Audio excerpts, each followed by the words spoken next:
ಹೀಗೆ ಪ್ರತಿ ಚಾನಲ್ಗೆ ಎಲ್ಲರಿಗೂ ಆತ್ಮೀಯವಾದಂಥ ಸ್ವಾಗತ ಬಂಧುಗಳೇ. ಇಂದಿನ ಹತ್ತಿಯ ಮಾರುಕಟ್ಟೆಯ ಬೆಲೆಯನ್ನು ನೋಡಿಕೊಂಡು ಬರೋಣ. ಇನ್ನೂ ಯಾರು ಹೊಸದಾಗಿ ನಮ್ಮ ಯೂಟ್ಯೂಬ್ ಚಾನಲ್ನ ನೋಡ್ತಾ ಇದ್ದರೆ ಈಗಲೇ ಸಬ್ಸ್ಕ್ರೈಬ್ ಆಗಿ. ನಾವು ಪ್ರತಿದಿನ ಮಾರುಕಟ್ಟೆಗಳ ಬೆಲೆಯನ್ನು ಅಪ್ಲೋಡ್ ಮಾಡ್ತಾ ಇರ್ತವೆ. ಚಾನಲನ್ನು ಸಬ್ಸ್ಕ್ರೈಬ್ ಆಗಿ. ಇಂದು ವಿಜಯಪುರ ಮಾರುಕಟ್ಟೆಯಲ್ಲಿ 1 ಕ್ವಿಂಟಲ್ ಹತ್ತಿ ರೇಟು 3,000 ರೂಪಾಯಿದಿಂದ ಹಿಡ್ಕೊಂಡು 8,400 ರೂಪಾಯಿವರೆಗೆ ರೇಟ್ ಇದೆ. 3,000ದಿಂದ ಹಿಡಿದು 8,400 ರೂಪಾಯಿವರೆಗೆ 1 ಕ್ವಿಂಟಲ್ ಹತ್ತಿ ರೇಟು ವಿಜಯಪುರ ಮಾರುಕಟ್ಟೆಯಲ್ಲಿ ಇದೆ.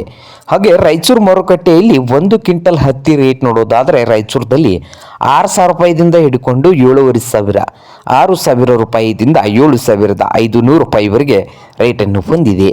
ಹಾಗೆ ಗಂಗಾವತಿ ಮಾರುಕಟ್ಟೆಯಲ್ಲಿ ನೋಡೋದಾದರೆ 1 ಕ್ವಿಂಟಲ್ ಹತ್ತಿಗೆ 7,000ದಿಂದ ಹಿಡಿದು 7,400, 7,000 ರೂಪಾಯಿದಿಂದ 7,400 ರೂಪಾಯಿವರೆಗೆ ರೇಟನ್ನು ಹೊಂದಿದೆ. ಇದು ಇಂದಿನ ಹತ್ತಿಯ ಮಾರುಕಟ್ಟೆಯ ಬೆಲೆ ಆಗಿದೆ ನೋಡಿ ರೈತರೇ.